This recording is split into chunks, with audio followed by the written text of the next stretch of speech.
Bon matin à tous. Je vous inviterai à vous lever debout. Ce matin,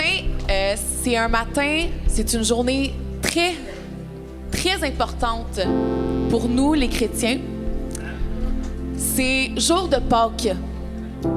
Qu'est-ce que ça veut dire? C'est le jour de la résurrection de Jésus. Amen? C'est le jour de la résurrection de Jésus. Et je pense que c'est juste d'affirmer que c'est le plus grand jour de l'histoire. Car sans la résurrection, on ne serait pas ici aujourd'hui. Jésus est revenu à la vie. Il a gagné la victoire sur la mort, sur le péché, sur les maladies, sur toutes choses. Parce qu'il est vivant, parce qu'il est ressuscité. Et c'est ça qui change tout, mais absolument tout dans nos vies. Si on peut avoir cette chance, cette grâce de vivre à nouveau en Jésus, c'est parce qu'il est ressuscité. C'est parce qu'il est ressuscité. Et c'est ça qu'on veut célébrer ce matin, en ce dimanche de Pâques. On veut célébrer la vie. On veut célébrer la victoire de Jésus sur la mort, sur le péché, mais surtout aussi ce privilège qu'on a de maintenant pouvoir être réconcilié avec Dieu. Parce qu'au travers de sa mort et de sa résurrection, on a été restaurés. Le voile s'est déchiré. Et vous savez, le temple, avant, c'était que les principaux sacrificateurs qui pouvaient accéder au lieu saint. Mais le fait que le voile s'est déchiré, ça symbolise que tout le monde maintenant a accès à Jésus, que tout le monde a accès à Dieu. Et c'est ça qu'on célèbre ce matin. Alors on veut acclamer Jésus, on veut le louer, on veut élever son nom, on veut chanter en ce jour de victoire. Amen. On va passer notre tête, Seigneur. Aujourd'hui, c'est un grand jour. Tu es ressuscité.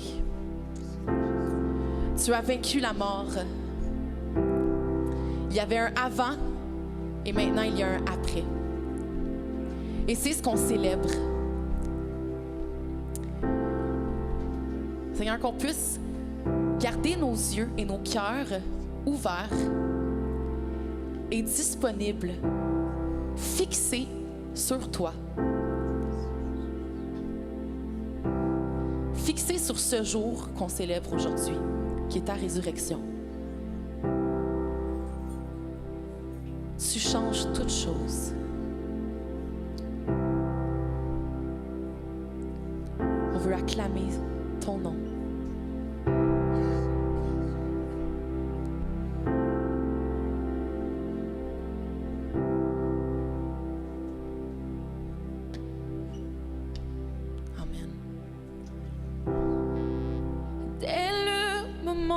Où vint l'obscurité, la mort réclamant la victoire,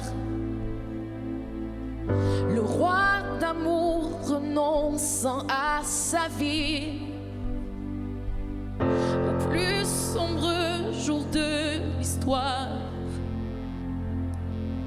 sur une croix bâtie pour les pécheurs. Son sang couvrit l'iniquité. Un dernier souffle et tout fut terminé. Mais d'une manière inachevée, car la terre fut ébranlée, le voile déchiré. Quel est donc ce sacrifice pour que les cieux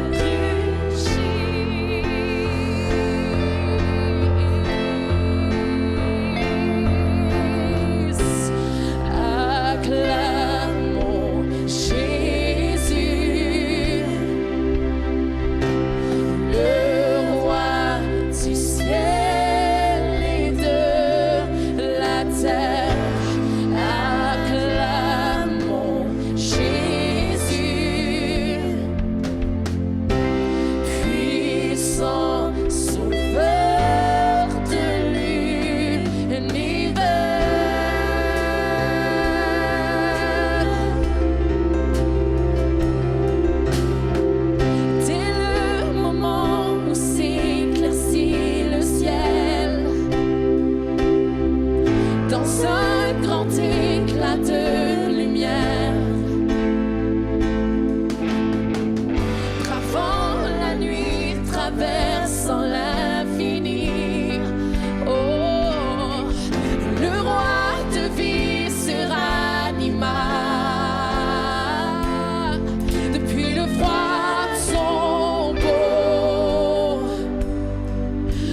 m'écris Alléluia. Quand le doute m'envahit, je m'écris Alléluia.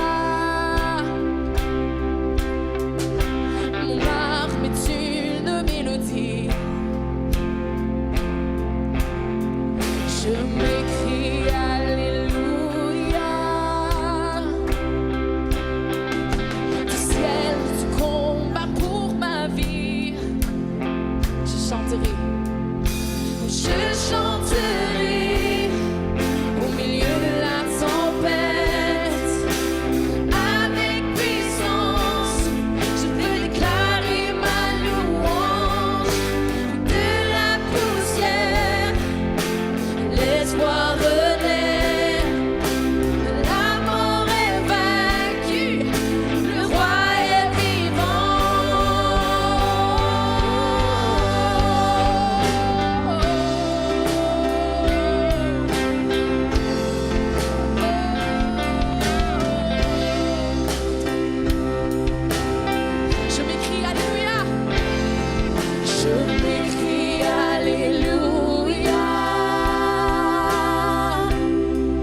Je m'écris Alléluia. Oh, je m'écris Alléluia. Encore. Je m'écris Alléluia. Présence de mes ennemis. Je m'écris Alléluia. Mais quand le doute m'envahit, je m'écris Alléluia. Sur la mélodie, je m'écris Alléluia. C'est du combat pour ma vie. Je m'écris Alléluia. Je m'écris Alléluia. Je m'écris Alléluia. Je m'écris Alléluia. Je m'écris Alléluia. Je m'écris Alléluia. Je m'écris Alléluia. Je m'écris Alléluia. Je chanterai au milieu de la tempête avec puissance. Je veux déclarer ma louange de la poussière. L'espoir renaît, la mort est vaincue, le roi est oui, je chanterai au milieu de la tempête avec puissance. Je veux déclarer ma louange de la poussière. L'espoir renaît. La mort est vaincue, le roi est vivant.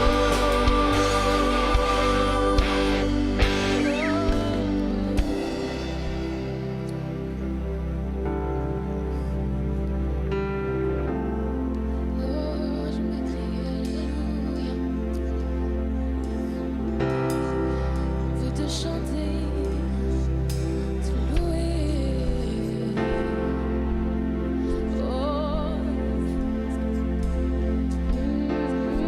De la poussière, l'espoir renaît, car la mort est vaincue. Oui, le roi est vivant.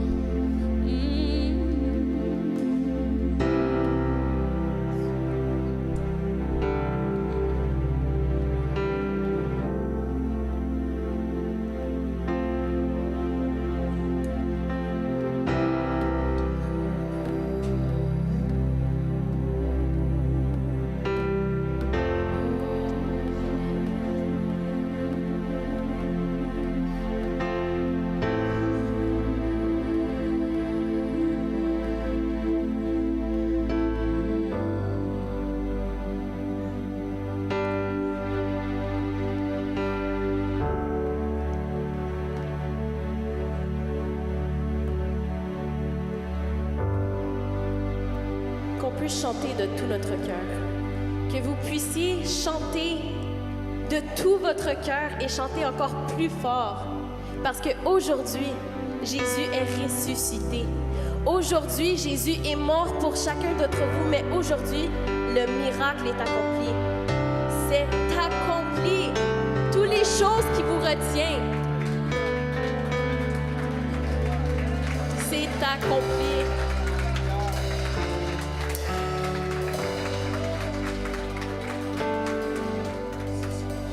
Hosanna au plus des cieux. Hosanna qui veut dire règne. Qui veut dire je me soumets.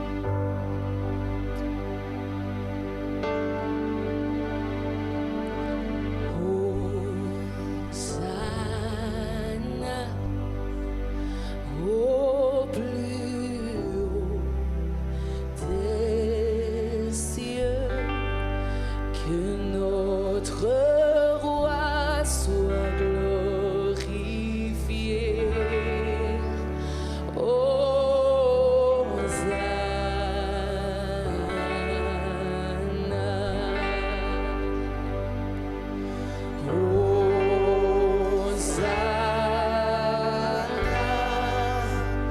au plus haut des cieux, que notre roi soit glorifié.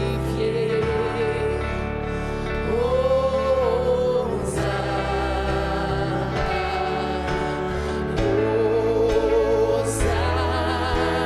Hosanna, au plus haut des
vais inviter Gershon à venir à l'avant faire 2 chants.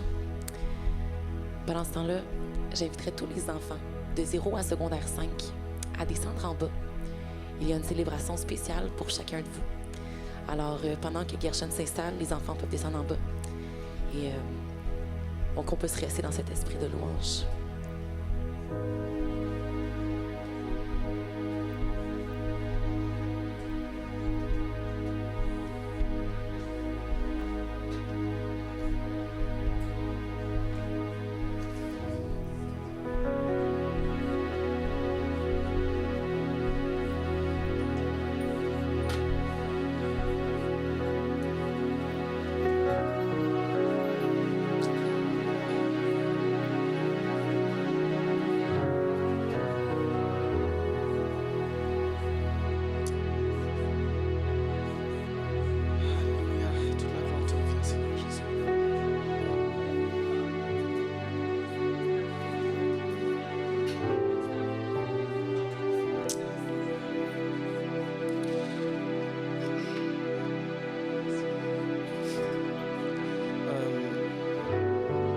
J'avais à cœur de vous partager un témoignage avant de procéder au chant. Il y a environ 10 ans de cela, je vivais une dépression assez sévère. J'avais des pensées très noires. Et pour ceux qui me connaissent, pour ceux qui me connaissent, moi, j'ai une bouche sucrée. J'aime beaucoup le jus. Mais pendant cette période de temps, une journée, c'était de l'eau que je voulais. J'avais extrêmement soif. J'avais très soif et je pense que j'ai calé 2 ou 3 grands verres d'eau glacée.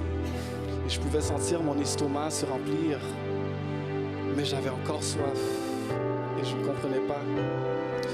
Pendant cette période, c'était très difficile pour moi de juste ouvrir ma Bible pour pouvoir lire et chercher la face du Seigneur.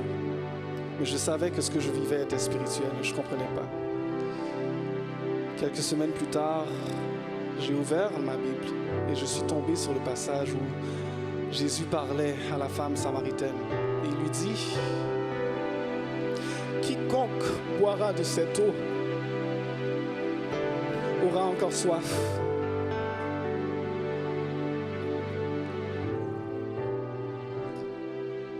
Mais quiconque qui boit de l'eau que je lui donnerai n'aura plus jamais soif. N'aura plus jamais soif.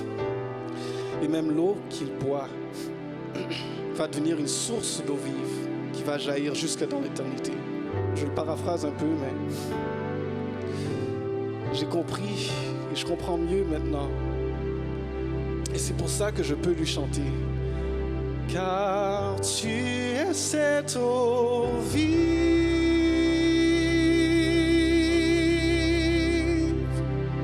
source d'eau qui jamais ne tarit.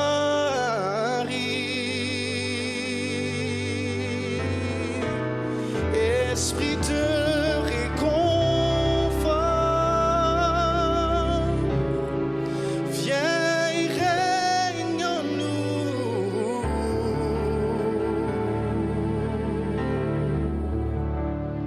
Bienvenue Saint-Esprit.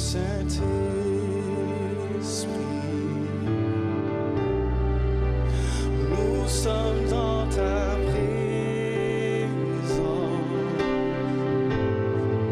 Remplis-nous de ta puissance. Viens et règne en nous. Bienvenue Saint-Esprit, chantons-le. Bienvenue Saint-Esprit.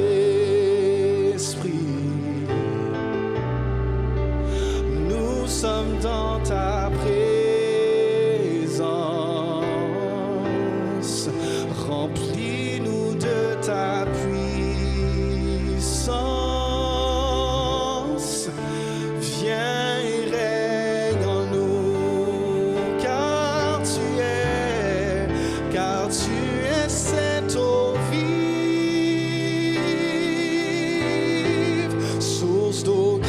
jamais ne tarit.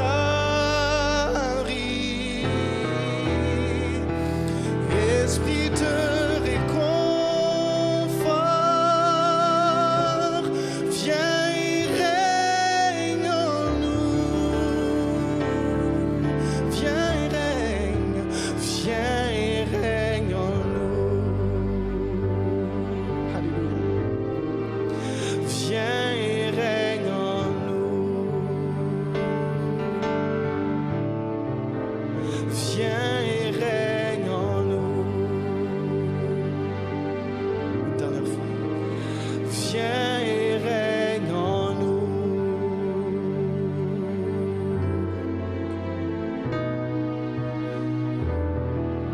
Alléluia.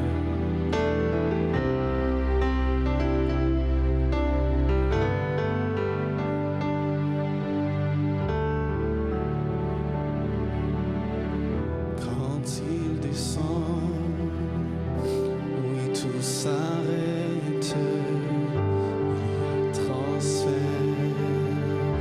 entre ciel et terre. Quand il descend, l'atmosphère change. Il y a transfert entre ciel et terre. Quand il descend, l'atmosphère change. Il y a transfert entre ciel et terre. Quand il descend, l'atmosphère change. Il y a transfert entre ciel. Quand il descend, oui, tout s'arrête. Il y a transfert entre ciel et terre. Quand il descend, l'atmosphère change. Il y a transfert entre ciel et terre. Le Saint-Esprit est là. Le Saint-Esprit est là. Le Saint-Esprit est là. Le Saint-Esprit est là. Quand il descend, quand il descend, quand il descend, oui, tout s'arrête. Il y a transfert entre ciel et terre. Quand il descend, l'atmosphère change. Il y a transfert entre ciel et terre. Le Saint-Esprit est là. Le Saint-Esprit est là. Le Saint-Esprit est là. Le Saint-Esprit est là. C'est à quoi je dis bienvenue, Saint-Esprit.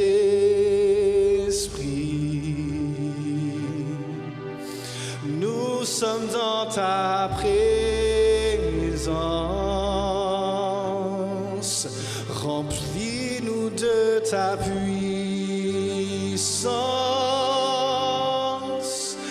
Viens et règne en nous, car tu es cette eau vive.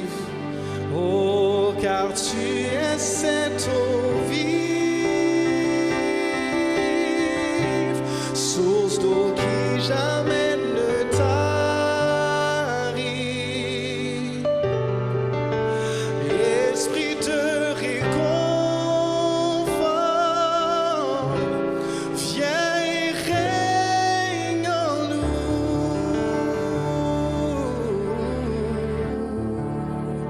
Viens et règne en nous. Alléluia. Gloire à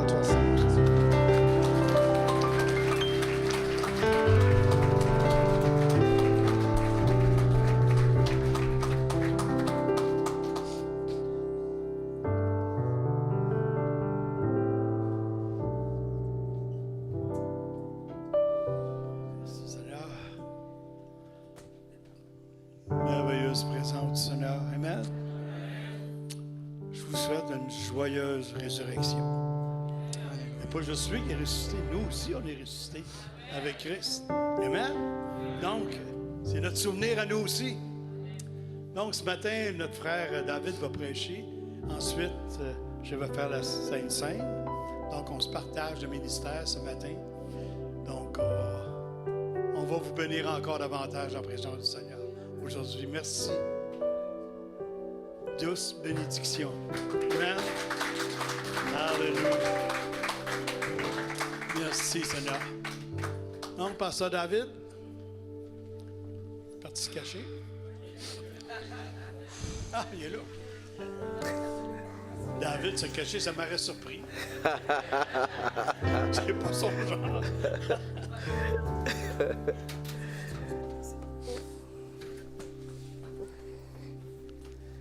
Alléluia. Nous saluons pour ceux qui sont ici pour la première fois. Vous êtes à la bonne place puisque vous n'êtes pas des étrangers, mais vous êtes venus dans la présence de votre papa qui est Dieu. Donc, sentez-vous à l'aise. Et nous croyons qu'aujourd'hui, c'est vraiment une journée de la célébration. Si on peut parler du christianisme, on peut dire que le plus grand coup que le Seigneur a fait, c'était aujourd'hui. Puisqu'il n'y avait personne qui ne s'attendait à ça. Mais bien que le Seigneur l'avait annoncé avant que cela puisse arriver, mais on le prenait pour un imposteur. Malheureusement, même les souverains sacrificateurs n'ont pas pu déceler que le Seigneur qu'Israël attendait était déjà là. Et même aujourd'hui aussi dans le monde parfois, nous n'arrivons pas à déceler que Jésus-Christ, c'est lui que le monde attendait, lui qui devrait réconcilier le monde avec Dieu. Mais seulement ceux qui vont être réconciliés, c'est ceux qui auront cru. Ceux qui auront cru au Fils de Dieu. Seulement ceux-là qui vont être réconciliés avec Dieu. Mais ceux qui n'auront pas cru, c'est qu'ils ont pris Dieu pour menteur. C'est ce que la Bible nous dit. Ce n'est pas moi qui l'ai dit. Ils ont pris Dieu pour un menteur. Donc avant de commencer, je vais prier. Seigneur, Père de grâce, Yahweh Papa, merci pour ce temps si merveilleux que tu viens de nous accorder encore. Je bénis la présence de tout et chacun de nous. Merci pour la grâce que nous voulons célébrer encore, ce que toi tu avais fait il y a de cela plus de 2000 ans sur la croix. Merci Seigneur, que chacun de nous qui va sortir de ce lieu, Seigneur, soit béni.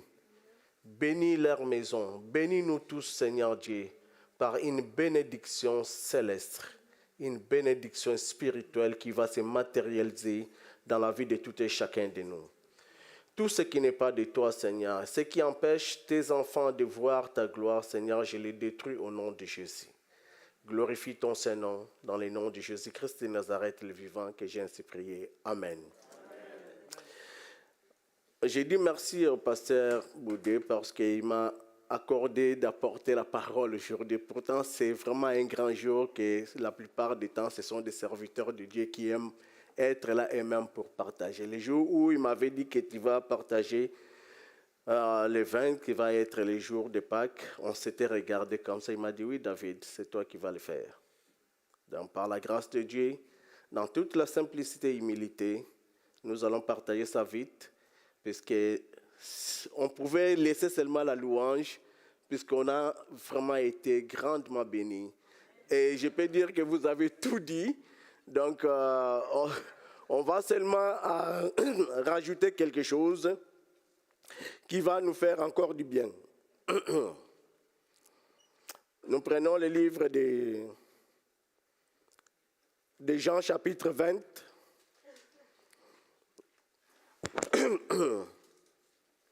Jean chapitre 20, à partir du verset 1er jusqu'au verset 18.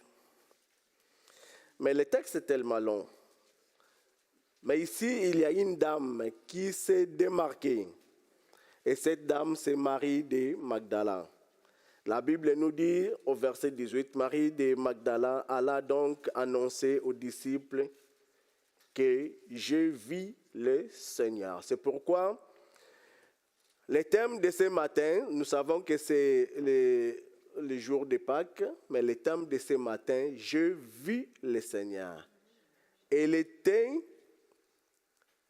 le premier ou la première personne à voir le Seigneur ressuscité.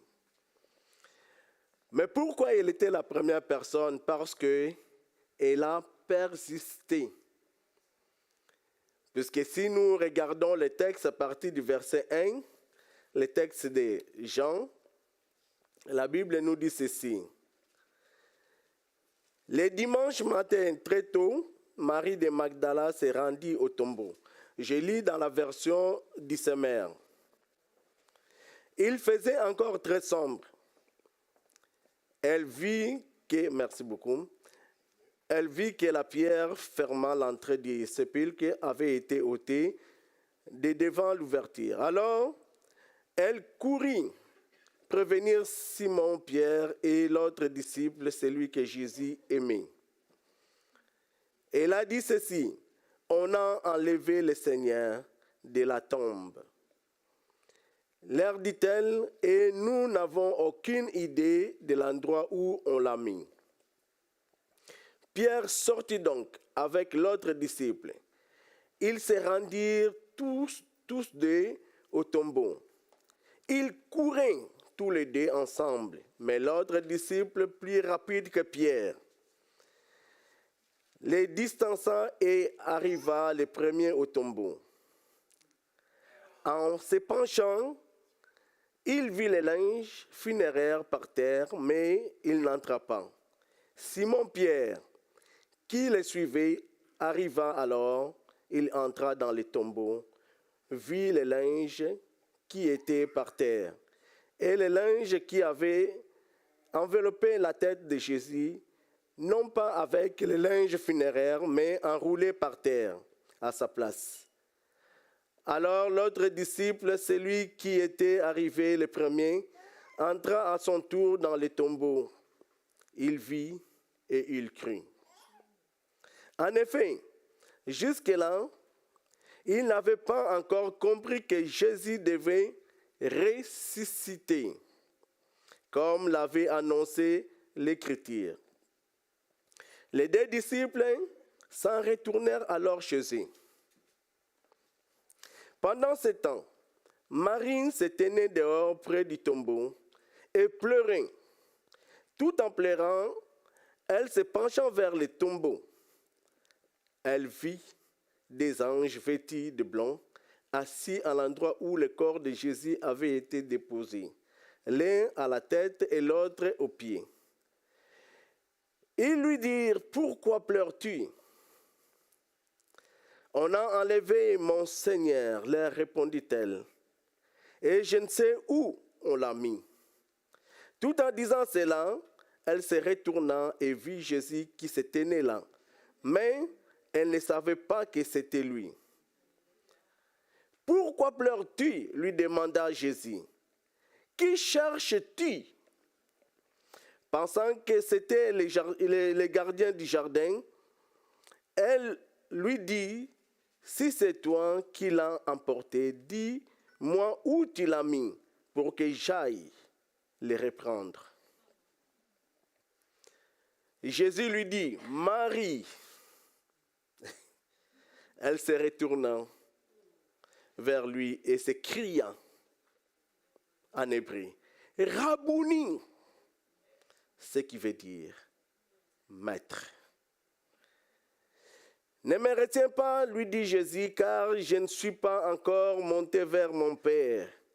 Va plutôt trouver mes frères et dis-leur, de ma part, je monte vers mon Père qui est votre Père, vers mon Dieu qui est votre Dieu. » Marie de Magdala alla donc annoncer aux disciples que je vis le Seigneur. C'est vraiment formidable de voir que les disciples sont arrivés. Ils sont entrés même à l'intérieur, mais ils n'ont pas vu Jésus. Cette dame, si on voit très bien, on va dire qu'elle avait fait des tours, puisque en premier, elle était partie annoncer aux disciples qu'on a enlevé le Seigneur. Mais la deuxième fois, cette dame est retournée pour aller leur dire que j'ai vu le Seigneur. Et pourtant, les deux autres disciples étaient là. Mais ils n'ont pas persisté. Ils ne sont pas restés là. Leur cœur était où? Mais regardez, s'il y avait un autre titre, je voulais vraiment dire le cœur qui est attaché au Seigneur. Il y en a beaucoup, nous venons au Seigneur, mais notre cœur est encore éloigné. Mais il y en a peu qui viennent et que leurs cœurs sont restés attachés au Seigneur. Et pourtant, ce sont des disciples qui devraient avoir ces sentiments ou ces émotions d'être vraiment attachés. Je ne les condamne pas, mais je comprends. Mais cette dame, Marie de Magdala, était restée là. Elle pleurait parce que tout son espoir était vers son maître. Tout son espoir. Qui était cette dame Marie de Magdala? J'ai voulu vraiment aller dans ce sens-là pour comprendre. Puisque cette dame représente les gens qui sont attachés au Seigneur. Tu verras que peu importe là où tu es, ton cœur est toujours attaché avec le Seigneur. Peu importe ce que tu fais, tu es toujours attaché. Même dans tes conversations, quand tu parles, toutes tes conversations vont se diriger toujours vers la parole de Dieu pour annoncer que j'ai un Seigneur. Mon Seigneur est vivant. Écoutez, nous ne servons pas celui qui est descendu dans les séjours des morts et qui est resté dans les séjours des morts. Nous servons celui qui a fait la preuve qu'il est le Seigneur, qu'il est le Sauveur, qu'il est le Fils de Dieu et qu'il est Dieu lui-même. Cette dame Marie de Magdala, la Bible nous dit, qui était vraiment cette dame? Si on regarde très bien cette dame dont la Bible nous dit, c'était la dame qui avait 7 démons. 7 démons. Elle souffrait d'une maladie mentale. Elle ne savait pas que si un jour elle pouvait encore revenir comme quelqu'un qui pouvait avoir de la valeur dans sa vie. La Bible nous le dit. Dans le texte de Luc chapitre 8, versets 1 à 2, si vous lisez, vous allez voir que la Bible nous dit, cette dame qui était celle que le Seigneur avait chassé, les 7 démons qu'il a gardés captives. Les 7 démons faisaient de cette dame comme une folle, puisqu'elle était sous contrôle de ces 7 démons. Mais lorsque Jésus l'avait délivré de ces 7 démons, la Bible nous dit que partout où Jésus partait, partout, cette dame était toujours là. Puisque Jésus était devenu le centre de sa vie. Bien que parfois nous le chantons, Jésus est le centre de ma vie, Jésus est le maître de ma vie, mais parfois ce ne sont que des chants. En nous-mêmes, parfois, on n'arrive pas vraiment à réaliser que le vrai centre de ma vie, c'est Jésus-Christ de Nazareth. La Bible nous dit ici, ensuite Jésus alla de ville en ville, de village en village, prêchant et annonçant la bonne nouvelle du royaume de Dieu. Les 12 étaient avec lui et quelques femmes qui avaient été guéries d'esprits malins et de maladies. Marie de Magdala, laquelle était sortie les 7 démons. Oui. Vous savez, un jour Jésus avait dit, à celui qu'on a peut pardonner, il va aussi peut aimer. Mais à celui qu'on a beaucoup pardonné, il va aussi beaucoup aimer. C'était dans la maison de Simon, un pharisien. Et les pharisiens avaient invité Jésus. Et Jésus était parti là-bas. Une femme, la femme pécheresse, était entrée. Et là, elle a pris du parfum. Et les pharisiens étaient estomaqués. Mais pourquoi? Si vraiment tu étais le Seigneur, tu devrais savoir qui est cette dame. Mais Jésus avait dit à celui, Simon, écoutez, à celui qu'on a peu pardonné, il aimera aussi paix. À celui qu'on a beaucoup pardonné, il aimera aussi beaucoup. Ton attachement va déterminer la considération que tu as du Seigneur. C'est ton attachement, l'attachement de ton cœur. Parfois, nous disons que nous servons le Seigneur, mais notre cœur est éloigné de lui. Mais ce que j'aime dire, que nous pouvons tromper tout le monde, mais on ne pourra jamais tromper Dieu. Puisque Dieu, il sonde le cœur et les reins. Il sait ta motivation. C'est quoi ta motivation? Jésus le sait. Tromper tout le monde, mais tu te trompes toi-même. Puisque si tu trompes Dieu, tu te trompes toi-même. Cette dame, Marie de Magdala, était une femme qui vivait dans la ville de Magdala. Son vrai nom, c'est Marie-Madeleine. Mais on l'a collé le nom de Marie de Magdala parce qu'il y en avait beaucoup de Marie. C'est pourquoi tu vas voir que Marie de Magdala ou Simon d'Arimathée, parce qu'il y en avait aussi beaucoup de Simon.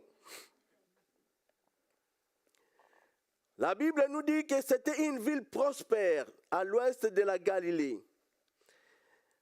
Cette femme était possédée de cette démon. Sa condition était considérée comme quelqu'un qui souffrait d'une maladie mentale à cause qu'elle était captive et esclave de ces 7 démons. Mais lorsque Jésus l'avait délivrée, sa vie avait totalement changé. Marie de Magdala était restée fidèle à Jésus. Et elle suivait Jésus. Non pas seulement elle suivait Jésus, mais elle servait aussi Jésus. Jusqu'à la mort, la Bible nous dit même jusqu'à la mort, on a vu cette dame qui était toujours là, Marie de Magdala. La Bible nous dit dans le livre de Marc, chapitre 15, versets 33 à 41, qu'est-ce que la Bible nous dit?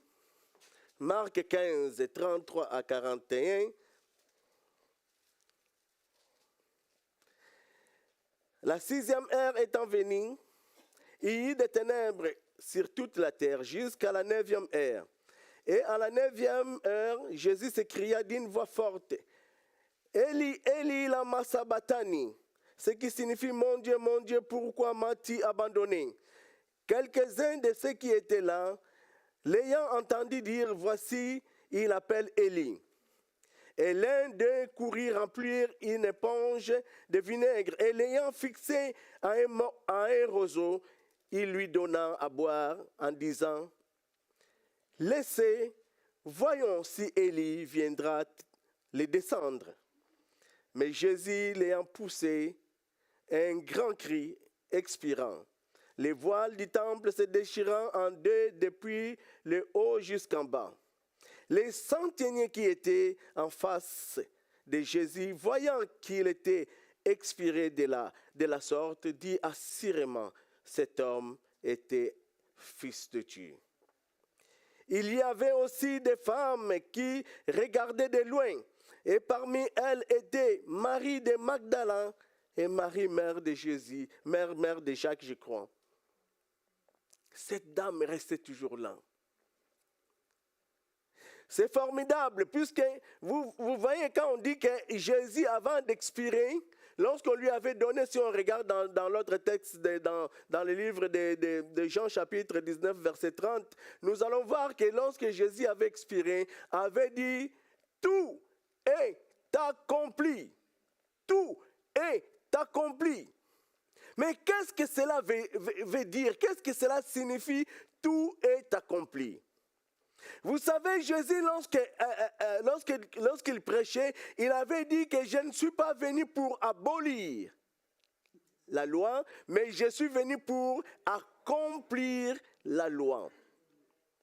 Et tout cela devrait s'accomplir sur la croix. Tout est accompli. C'est là ce qui veut dire que les voiles du temple se déchirant, ce qui veut dire tout simplement que l'ancien régime était devenu caduc. L'ancienne alliance, son terme était arrivé à la fin. Et sur la croix, lorsqu'il avait dit cela, on lui avait percé les côtés, le sang a coulé. Donc directement la signature de la nouvelle alliance a commencé de là. Et l'ancienne alliance était finie. La nouvelle alliance a commencé. Donc ce qui veut dire que nous étions dans l'ancien régime et au moment même que Jésus avait dit, nous sommes entrés directement au nouveau régime de la grâce. Tout est accompli. Les voiles se déchiraient du haut en bas, ce qui veut dire que Dieu avait approuvé le sacrifice de Jésus. Il avait prouvé le sacrifice de Jésus, approuvé. Donc le job ou le travail des sacrificateurs était fini. Il ne représentait plus rien. Il faudrait que ces sacrificateurs puissent entrer dans la nouvelle alliance. Mais ce qui est toujours difficile, changer la mentalité ou changer le système. Les gens aiment rester avec les choses qu'ils s'en sont habitués. Des choses, la routine qu'ils s'en sont habitués. Entrer dans la nouvelle lignée, dans les nouvelles choses, c'est toujours difficile. Les voiles se déchiraient de haut à bas, ce qui veut dire que Jésus a donné le libre accès à chacun de nous, à ceux qui croient. Si tu crois, tu as le libre accès d'entrer dans la présence de Dieu sans audience. Tu n'as plus besoin d'audience. Si tu crois en Jésus lorsque tu pries, tu plies tes genoux, tu pries ou tu lèves tes mains, peu importe la position, tu y es directement dans les saints des saints, dans les temples. Puisque les temples ne servaient plus à rien. Puisque Jésus, en ressuscitant, vous savez, Jésus avait dit que détruisez ce temple et je la rebâtirai en 3 jours. Donc, tout ce qu'il disait, c'était accompli le jour où Jésus était ressuscité. Les temples là de Jérusalem ne servaient plus à rien. Mais les temples, les nouveaux temples qui n'est pas construit de mains d'hommes, étaient sortis de la terre. Et ces temples-là, Jésus veut qu'il puisse les faire entrer dans la vie de quiconque croit. Parce que quiconque croit, tu deviens le nouveau temple là où Dieu va commencer à faire ses œuvres. 1 Corinthiens chapitre 3 verset 16. La Bible nous dit ceci. Ne savez-vous pas que vous êtes le temple de Dieu? Ne savez-vous pas que l'Esprit de Dieu habite en vous?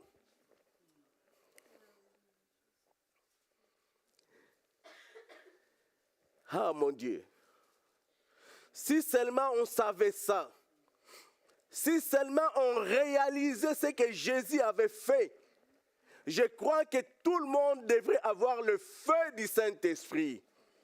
Tout le monde, quand il parle, le monde tremble. Quand il parle, les démons vont trembler. Quand il marche, parce que tu es la lumière, tu marches là où il y a les ténèbres s'enfuient à cause de toi qui es la lumière.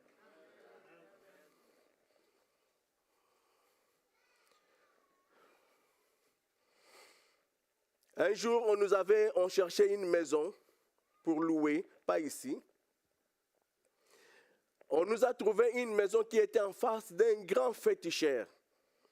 Parce que cette maison-là, il n'y avait personne qui voulait la louer.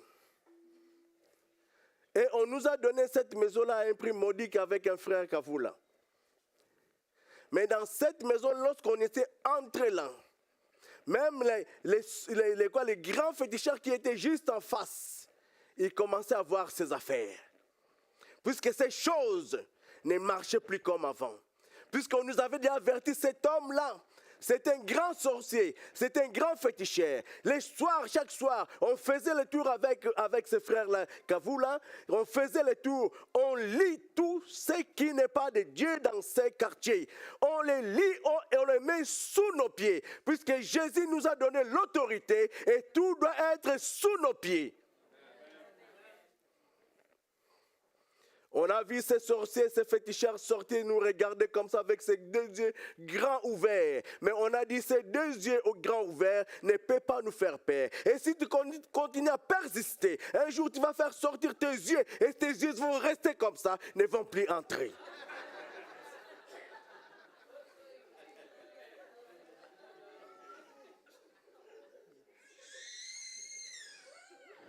Mais bien aimé, nous servons celui qui est vivant. Son nom, c'est le Seigneur des Seigneurs. Je ne veux pas être long puisqu'il faut que je laisse la place pour qu'on puisse faire la Sainte Seine. Mais s'il y a un message aujourd'hui, les messages aujourd'hui, nous pouvons dire que la Pâque, c'est le message de l'espoir et de la victoire. Vous avez chanté l'espoir et la victoire. La Pâque, c'est le passage de la mort à la vie. Vous avez chanté la mort à la vie. Si tu n'as pas encore Jésus, c'est que tu es encore mort. Mais si tu as Jésus, c'est que tu n'es plus mort. Tu as la vie en toi. Et celui qui a la vie, il parle. Moi, je n'ai jamais vu les morts parler, mais les vivants, ils parlent. Ils parlent de qui? Ils parlent de leur Seigneur. La Pâque, c'est quoi? La Pâque, c'est passer de l'incertitude à la certitude. Oui, cette chose, je l'ai demandé à Dieu. Et je sais, je crois que Dieu me le donnera. Puisque j'ai un Dieu, j'ai un Père. Jésus-Christ avait envoyé cette dame, va dire à mes frères que je m'en vais, je monte vers mon Père qui est votre Père, vers mon Dieu qui est aussi votre Dieu. Avez-vous un Père? Non, je ne demande pas le Père terrestre, puisque chacun de nous a des pères terrestres. Avez-vous un Dieu?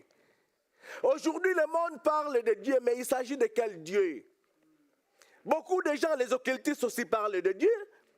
Mais il s'agit de quel Dieu? Moi, quand je me présente, je dis que je parle de Dieu, c'est lui qui a ressuscité Jésus-Christ d'entre les morts. Je parle de Dieu, c'est lui qui est le Père de Jésus-Christ. Donc, par lui, moi, je suis aussi devenu son enfant ou son fils.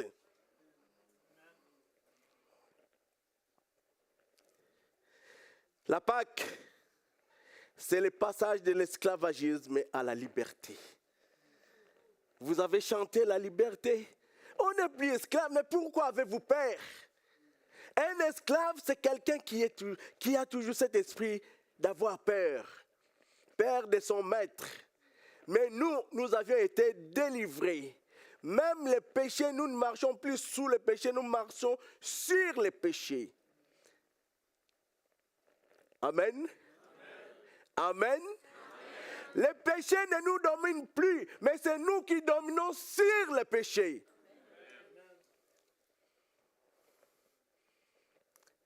La Pâque, c'est quoi? Jésus-Christ a dit, je suis la résurrection et la vie. Je suis la résurrection, ma sœur Carole, et la vie. C'était la confirmation que Jésus-Christ, il est descendu dans le séjour des morts. 3 jours après, comme il avait prédit, il est sorti vivant. Vous savez même, les sacrificateurs ont voulu corrompre des soldats, aller dire que ses disciples l'ont volé. Mais ils ne peuvent pas le faire parce que celui qui est vivant, il s'est manifesté, la Bible nous dit, dans le livre des Actes, chapitre 1, je crois verset 3, il s'est manifesté vivant et les gens l'ont vu pendant 40 jours. Jésus-Christ marchait, mais personne ne pouvait plus l'arrêter. Il a marché. Ce n'est pas qu'il était ressuscité, dans la vision. Ah, j'ai vu la vision qu'il est ressuscité. Non, il était ressuscité en personne. Ceux qui marchent avec Jésus, nous marchons avec cet esprit de la résurrection. J'allais dire comme l'évangéliste Serge avait dit, vous avez manqué l'occasion de dire Amen. Amen. Puisque je l'ai écouté, il avait apporté un message fort.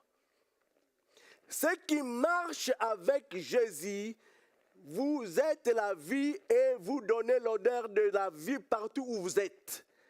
Parce que l'odeur de la mort ne vous colle plus. La terre ne vous fait plus peur. Et même la mort ne vous fait plus peur. Car c'est lui qui nous a appelés, il est vivant. Jésus-Christ est vivant. Jésus-Christ est vivant. Jésus-Christ est vivant. On va regarder quel côté là où ils disent plus fort. On commence par au milieu ici. Si je crois que vous allez gagner. Jésus-Christ est vivant. Oh. On va voir. Jésus-Christ est vivant.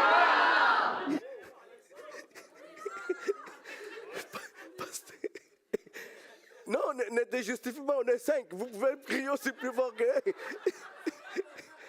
Jésus-Christ est vivant. Vous savez vous-même quel côté qui a gagné. Mais moi, je sais quel côté qui avait gagné. Célébrons le nom de Jésus et marchons avec le nom de Jésus. Que le nom de Jésus soit glorifié. Amen.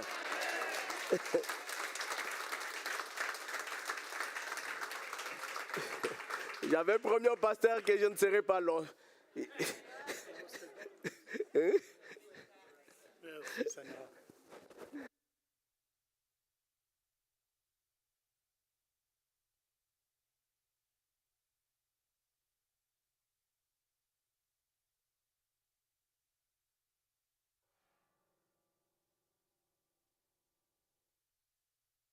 Alléluia. Merci, Pasteur David, pour la parole.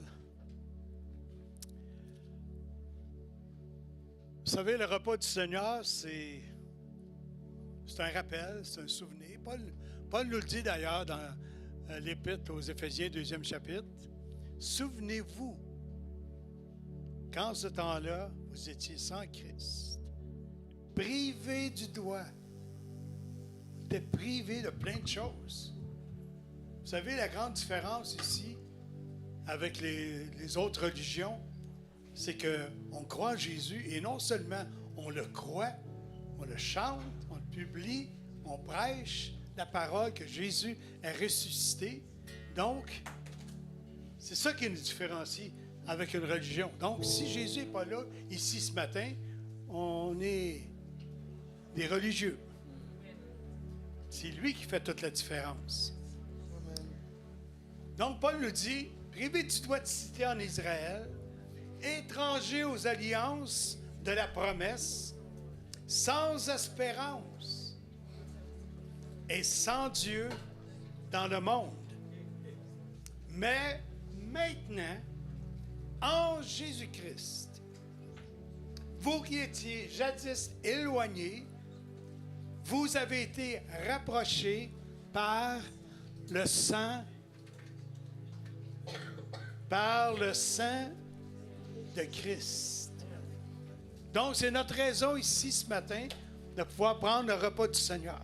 Vous savez une chose, dans l'Ancien Testament, lorsque le roi préparait un repas, être assis à la table du roi, c'est un privilège. C'est pas n'importe qui que ce soit à la table du roi, là. Puis ce matin, nous sommes là, à la table, avec le roi des rois. Et ensemble, nous prenons le repas du Seigneur. Donc, dans le livre de 1 Corinthiens, au 10e chapitre, ça nous dit,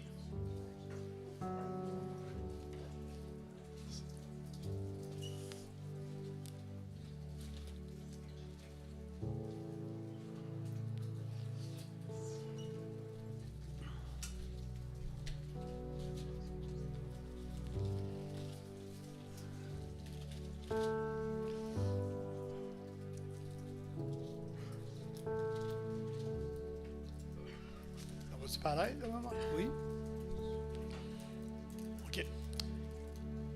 Commençons au verset 24. 23. Ça nous dit, « Car j'ai reçu du Seigneur ce que je vous ai annoncé. C'est que le Seigneur Jésus, dans la nuit où il fut livré, prit le pain. Et après avoir rendu grâce, le rompit et dit, « Ceci est mon corps qui est rompu pour vous. Faites ceci en mémoire de moi. » De même, après avoir soupé, il prit la coupe et dit, « Cette coupe est la nouvelle alliance en mon sang. » Comme notre frère nous a prêché ce matin. « Faites ceci en mémoire de moi toutes les fois que vous en boirez. Car toutes les fois que vous mangez ce pain, vous buvez cette coupe, vous annoncez la mort du Seigneur jusqu'à ce qu'il vienne.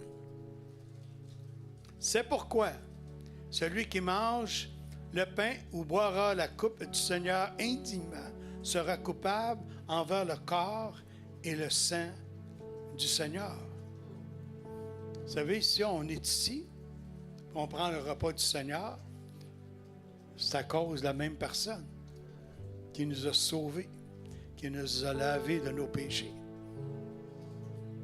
Nous faisons partie de cette nouvelle alliance. Nous sommes tous des rachetés. C'est pourquoi on se rappelle ces moments jusqu'au temps que le Seigneur va venir nous chercher. Amen. Vous savez, quand on dit « souvenez-vous », vous savez, quand quelqu'un décède dans notre famille, dans nos amis, souvent on va prendre un temps de se rassembler ensemble. Puis on parle de quoi? On parle des bons moments qu'on a passés avec cette personne-là, les temps où on se réjouit avec cette personne-là, les situations, les fois qui est arrivé, puis qu'on a ri, et quelquefois on l'a agacé, et ainsi de suite. Donc, entre les pleurs et la joie, on se rappelle de ces souvenirs. Et quand vous et moi, on prend le repas du Seigneur, c'est qu'on se rappelle ce qu'il a fait à la croix pour nous. Il a payé le prix. Il a donné sa vie. Nous sommes précieux aux yeux du Seigneur. Amen. Ensuite, il nous dit, au verset 28, que chacun donc s'éprouve soi-même et qu'ainsi il mange du pain et boive la coupe. On va se vivre ensemble.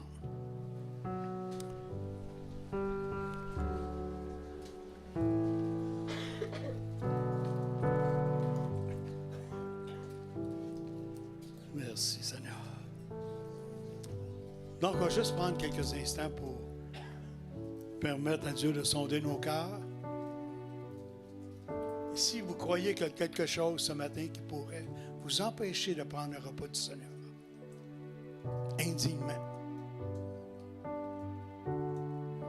prenons quelques instants pour vraiment ouvrir notre cœur et permettre qu'on puisse prendre le repas du Seigneur ensemble et dans la joie, dans la liberté, réaliser toute l'œuvre qu'il a accomplie pour chacun de nous en tant qu'enfants de Dieu. Juste se rappeler de où ce que nous étions avant et ce que nous sommes aujourd'hui. Toute l'œuvre de transformation, tous les changements qu'il a fait dans notre vie jusqu'à aujourd'hui. Qu'il soit glorifié. Seigneur, tu nous vois chacun de nous ici, présents dans ce lieu. Toi, tu connais nos cœurs. Tu connais nos vies, comme notre frère David nous dit si souvent. Tu nous connais même plus que nous, on peut se connaître. Et combien c'est vrai, Seigneur. Mais ce matin, on veut paraître devant toi, Seigneur, dans toute la pureté de... Pourquoi? Parce que tu nous as lavés de tous nos péchés. Quand toi, tu nous vois lavés dans le sang de l'agneau. Tu nous vois juste, tu nous vois purs et transformés. Mais lorsque nous nous regardons nous-mêmes, nous voyons nos manquements, nos faiblesses, nos péchés. Des fois, notre cœur rebelle. Mais ce matin, Seigneur, on ose avancer avec assurance devant ton trône de grâce. Parce que nous croyons à la puissance du pardon dans le nom de Jésus. Nous croyons à la puissance du sang de Jésus qui vient nous laver de tout péché, nous purifier. Donc ce matin, Seigneur, c'est avec humilité, avec un cœur certain de ton pardon, Seigneur. Et dans le nom de Jésus ce matin, viens nous laver, viens nous purifier. Dans le nom de Jésus. Amen. Il prit le pain. Après avoir rendu grâce, il le rompit. Il le présenta comme son corps brisé pour nous. Vous savez, il y a des promesses dans le corps de Jésus. Par ses meurtrissures, nous dit l'apôtre Pierre, nous sommes guéris. Donc, c'est une promesse pour nous. Donc, non seulement à la croix, il a lavé nos péchés, il est mort pour nous donner la vie éternelle, mais aussi pour nous guérir à cause de ces meurtrissures. Donc, s'il y a des frères et des sœurs ici ce matin, que vous êtes malades dans votre corps, vous êtes souffrant dans votre corps, réclamez la promesse. Amen? Prenons ensemble.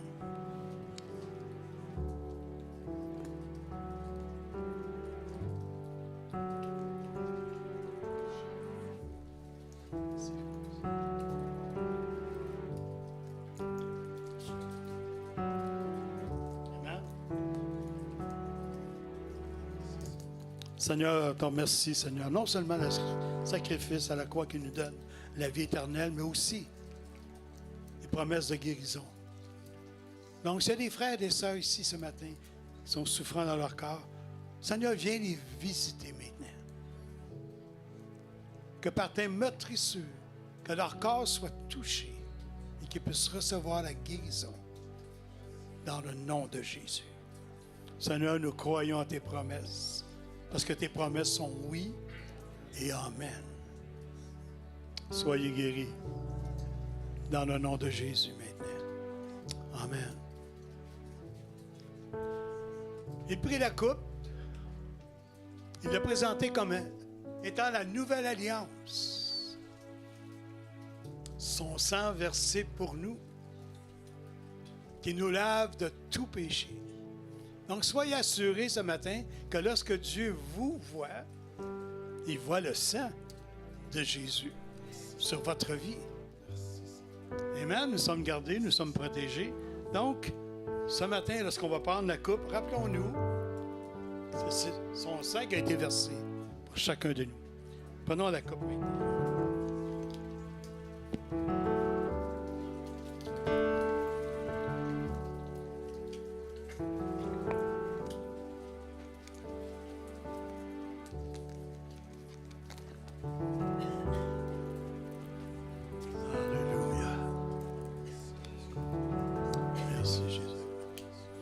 Merci, Seigneur.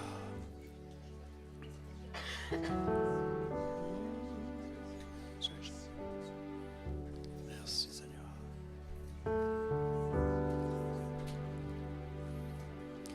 Homme de douleur, Fils de Dieu, trahi par les siens. Le fardeau de notre péché sur Jésus fut posé.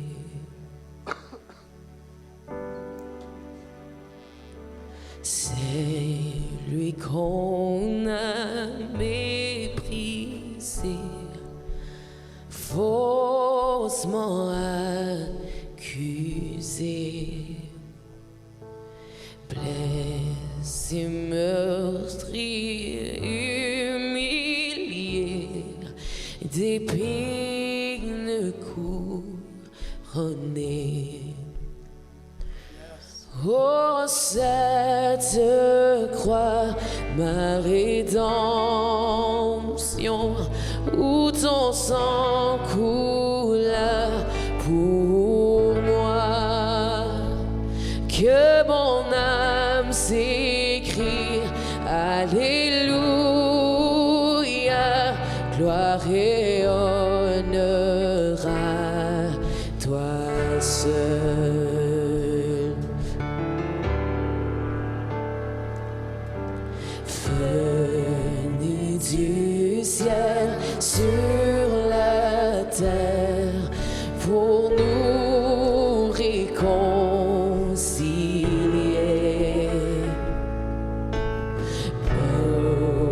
Je t'ai pardonné ceux qui l'ont crucifié. Oh, cette croix, ma rédemption, où ton sang coula pour moi, que mon âme s'écrie Alléluia, gloire et honneur à toi seul.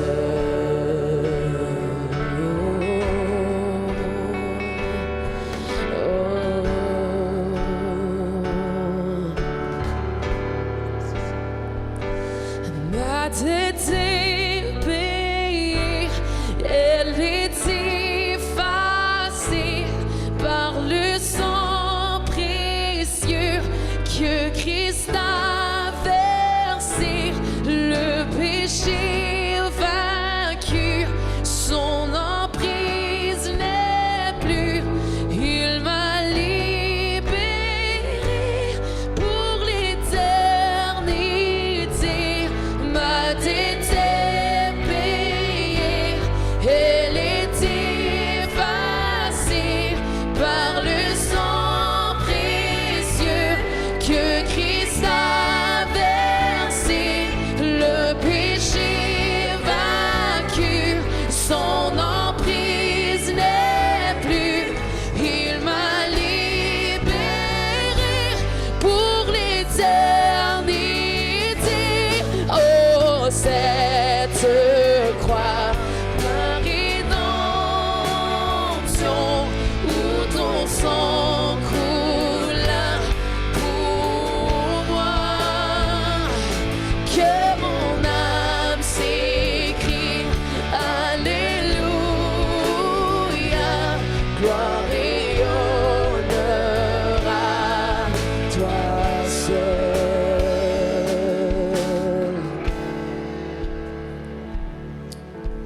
La pierre a été roulée, au voir le temps pour vivre. Alléluia, Dieu soit loué, il est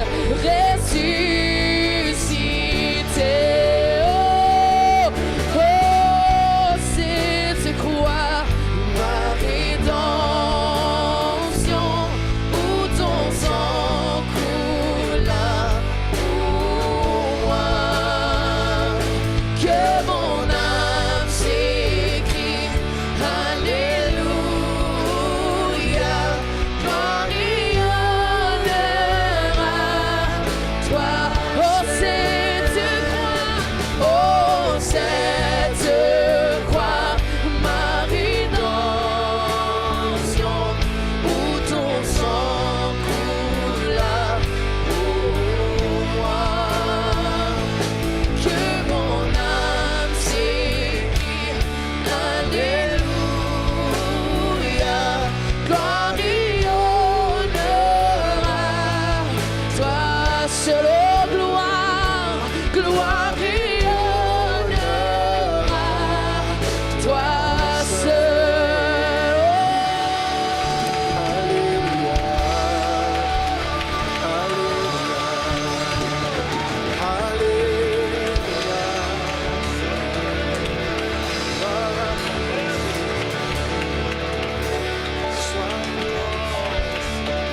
Merci, Seigneur. Alléluia. Merci, Seigneur. On ne veut pas vous retenir, il y a les annonces, on ne veut pas vous retenir trop longtemps aujourd'hui parce que je sais qu'on s'en va dans nos familles, célébrer, témoigner aussi ce que le Seigneur a fait dans nos vies. Donc, on ne va pas vous retenir plus longtemps. Mais s'il y en a qui ne sont pas pressés, le café est en haut. Puis je vais monter en haut, prendre un bon café avec vous, jaser de ce que le Seigneur a fait dans nos vies. Amen. Amen. France. Amen, amen. Merci Seigneur, merci Seigneur. Soyez bénis. Rapidement, les annonces, juste vous rappeler, cette semaine, il n'y a pas de guerrière pour vous, mesdames, cette semaine, c'est la semaine prochaine. Mercredi soir, toujours la rencontre de partage et prière. On a du bon temps ensemble, de 7h30 à 9h. On a un temps de partage avant, puis après ça, on élève nos requêtes, on prie, on s'assure que chaque requête qu'on a est priée pour. Alors, on vous invite à vous joindre à nous. La prière le dimanche matin aussi, il y a de plus en plus de monde, de 9h à 9h50. Mission Cuba, ça s'en vient rapidement.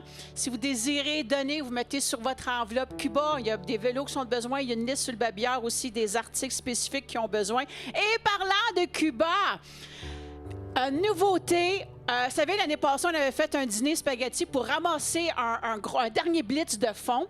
Cette année, ça va être un concert bénéfice qui va être fait par les gens d'ici. Marie-France, les Sœurs Lantin, Pentagod, Jean Junior, moi-même, on aura l'occasion d'apporter nos compositions. C'est pas un concert de louange, c'est vraiment un concert où est-ce qu'on va pouvoir vous partager les chants qu'on a à cœur de vous partager. Peut-être d'autres également. Elle va être à venir, on pourra vous confirmer ça plus en détail la semaine prochaine. Alors, important, allez voir. À l'espace, bienvenue, vos billets. On a un billet à vous remettre parce que les places sont limitées. 100 premières personnes, comme on dit. Il y a 100 personnes. Allez voir, et c'est au coût de 30 $ le billet.